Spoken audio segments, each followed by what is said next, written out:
and we never lose at home. We never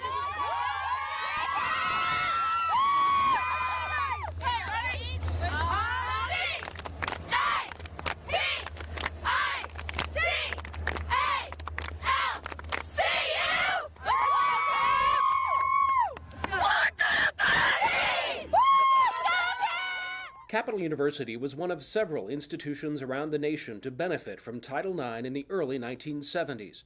In 1971, women's intercollegiate athletics began at Capital, receiving separate status from the school's Women's Recreation Association. As interest for the programs improved, so did the need for support. Current head coaches Pam Briggs and Nan Payne were student athletes during the 1980s and saw firsthand the struggles that young women faced in athletics. The conditions were poor. We were shoved in a little gym. We had our training apparel was one that lacked a lot of imagination, probably some old uniforms from another team. The conditions in which we trained, the shoe quality, my body is a product of today. When we went in there, Bo Schembechler was the football coach at Michigan, and when I first started, we did not have practice gear, so we wore our own things. And we looked kind of like the Bad News Bears. And I will never forget the practice that he came in and asked why we weren't dressed alike or representing the university, and he did not even know that we didn't have it. So it was kind of just assumed, I think, by men's athletics. Through their work to build a comprehensive competitive program at Capital, the value of women's athletics has dramatically improved. Again, that never feeling like they're good enough attitude society has placed on these women. My job is to say you are good enough, you have accomplished great things, and to give them some counseling. Well, I definitely think being in athletics, especially as a female, and in fact I was just talking to a player, helps them with perseverance. It helps them, just fight. In 1984, the Ohio Athletic Conference recognized women's varsity athletics. 2 years later, a promising young coach named Dixie Jeffers was hired to take over the Crusader women's basketball program. She entered Capital at a time where, nationally, the momentum for women's athletics was proliferating.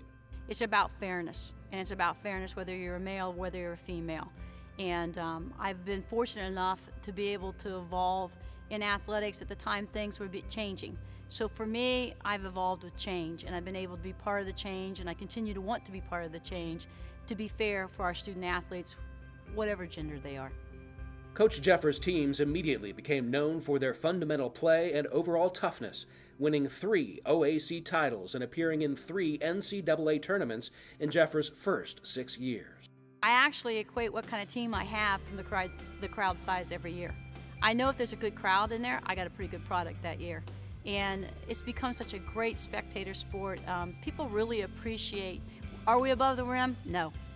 Are we going to go and dunk and have this wonderful, unbelievable thing go? No. But what we are is a machine, a very fundamentally sound game of basketball. People don't understand the fight that we've all went through, but I was a person that didn't want to go and take a fight on. I was a person that wanted to produce a product that took care of the fight. And that's how I approach things, and that's how I've tried to teach young women that you don't need to go and make a scene. Just go and get it done, and good things will follow it. Jeffers' Crusaders broke through in 1993, finishing as national runner-up. In 1994, Capital won its first ever NCAA championship and repeated the monumental feat 1 year later with a perfect 33-0 record. Well, outside of my husband being the first and best thing I've ever done, and then my kids, Jansen and Kara, were my second biggest accomplishment. I would say the national championships were because of how it impacted those people's lives, how it impacted the university's life, and how we looked forward of change. And I don't think you completely understand it till years afterwards, and you see how it still has walked with these kids in every phase of their life. And the one thing I probably gained from the national championship, not immediately, but years after, was how you need to pay forward. 17 years later, Jeffers continues her impact as head women's basketball coach, posting her 600th career win in January to add to her 19 combined conference regular season and tournament championships. In addition to coaching, Jeffers has embraced her role as Assistant Director of Athletics. Her support and care for all female student athletes at Capital is pure, genuine, and loving. One of the benefactors of Jeffers' support was women's soccer player Natalie Fiorelli.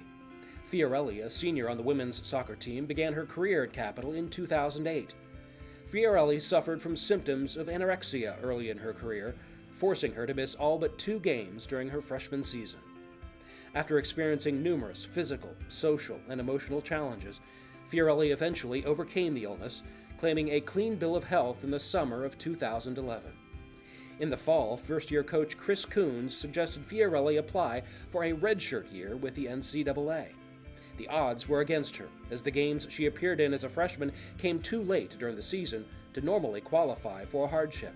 When I first met Chris, since he was new this year, he was just introducing himself and he suggested I could get a red shirt back. And the amount of work Dawn and Dixie did is just, it's beyond explanation. They put so much time and energy into it. After submitting paperwork, Fiorelli anxiously waited for 9 months for a decision, fielding questions from the NCAA intermittently through the period.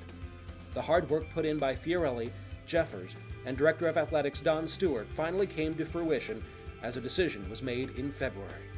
We actually thought the whole time it probably wouldn't go my way, but to our surprise, I got my red shirt and found out about a month and a half ago that I will be coming back next fall to play.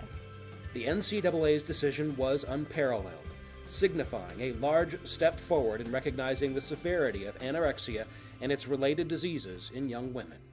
I think with the unprecedented case that we put before them was argued so well in favor of Natalie and supported by documentation from the university, supported from documentation of letters written from doctors and Natalie herself. This is an incredible young lady that continues to battle an unbelievable battle every day.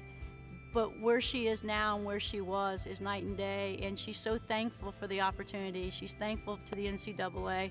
I'm thankful to the NCAA for understanding that this young lady should not be penalized for something that has been that difficult for her to battle. The work of Briggs, Payne, and Jeffers has helped mold the minds of young women for nearly a quarter century and has inspired the Capital community. The Women Leading Women has to be first and foremost in our movement forward. And so I want to get these women out there in front of other young girls, encourage their body image that we've talked about, encourage their desire to be special, and encourage their desire to excel academically and athletically and to make the most of what they can do. Being a student athlete at this level, creates a great work ethic that they have to, fight for things. They have to persevere through things. They're created with challenges, but they're also unified as a family and coming together and helping each other. So, I've had many of my alumni come back and say they have gotten to be very successful in just the aspect of being a part of a team and what they've had to endure. The pioneers, I appreciate the pioneers and the High Athletic Conference before I came in, and I'm a pioneer now, and I'm trying to continue to make things better for all.